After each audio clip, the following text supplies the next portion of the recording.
ไปใกล้ท่าเรือพี่นนท์โบกใกล้ท่าเรือแล้วก็ตีออกเลย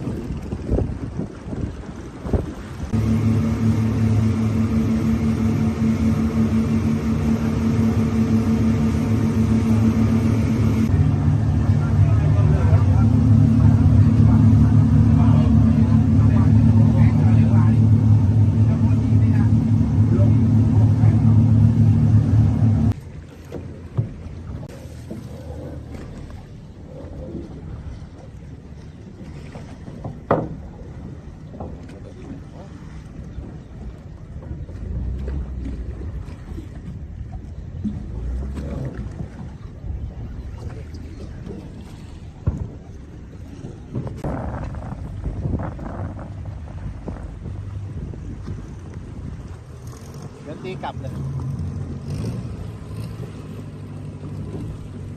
เราไปฉีดโน่นก่อนก็ได้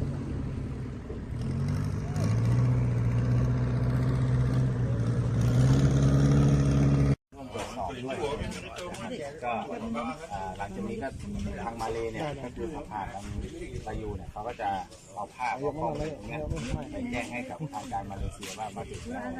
ส่วนผมก็จะเอาข้อมูลต้นพวกนี้พร้อมทั้ง